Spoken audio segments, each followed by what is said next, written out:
بسم اللہ الرحمن الرحیم۔ آخری نقطہ، کون ہے جو سچا خیر خواہ اور ہمدرد بننا چاہتا ہے؟ اس کی خدمت میں چند راہیں میں پیش کر دیتا ہوں۔ سب سے پہلے خوبصورت راہ جو رسول اللہ صلی اللہ علیہ وسلم نے پیش کی ہے، اگر خیر خواہ بننا چاہتے ہو، ہمدرد بننا چاہتے ہو تو کیا کرو؟ کن مفتاحا للخیر مغلاقا للشر، خیر کی چابی بنو، برائی کا تالا بنو۔ خیر کی چابی سے مراد کیا ہے؟ جہاں بھی دیکھی خیر اور دین کی بات ہو رہی ہو، آگے بڑھیے، اچھا مشورہ دیجیے، اچھی رائے پیش کیجیے، پلاننگ میں شریک ہو جائیے، وقت دیجیے، صلاحیتیں استعمال کیجیے، مال لگائیے، دعائیں کیجیے، کسی طریقے سے خیر معاشرے میں آ جائے۔ یہ چمکتے اور روشن چہرے جو آج اس مسجد میں تشریف فرما ہے، وہ کتنا مبارک انسان ہوگا جس نے پہلے دن بات کی ہوگی سب بھائیوں کو اکٹھا کر کے، پھر 2 بیٹھے ہوں گے، پھر 6-8 کی کمیٹی بنی ہوگی، سب بیٹھنے والے اللہ ان کو اپنی رحمت سے نوازے۔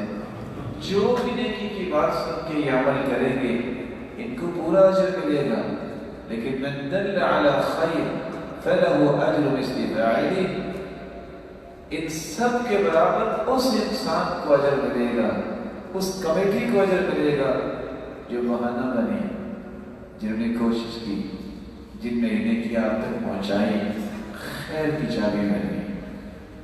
اور برائی کا تالا، کہیں بھی برائی نظر آئے فوراً پہنچیے، بھائی ایسا نہیں کرتے، یہ جائز نہیں ہے، دوسروں کو بلائیے، دعا کیجیے، صلاحیتیں خرچ کیجیے، مال خرچ کیجیے۔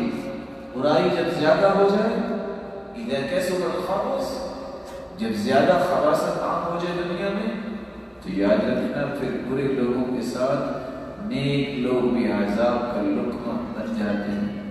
زلزلہ آتا ہے، گائے بھینس کا کیا گناہ ہے، چڑیا کا کیا گناہ ہے، لیکن وہ بھی اس کا شکار ہو جاتے ہیں۔ کبھی کبھی سمندر میں بھی آگ لگ جاتی ہے۔ اللہ کے رسول صلی اللہ علیہ وسلم نے یہی تو فرمایا تھا، وَيْلٌ لِلْعَرَبِ مِنْ شَرٍّ قَدِ اقْتَرَبَ، ہلاکت سے شر بہت قریب آ گئی۔ اللہ کے رسول اَنُهْلَكُ وَفِينَا الصَّالِحُونَ، نیک لوگ ہمارے اندر موجود ہیں، پھر انہیں ہلاک کیا جائے گا؟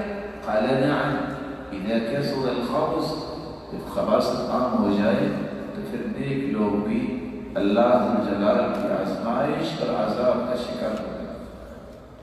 یا ایھا الانسان ما غرک بربک الکریم۔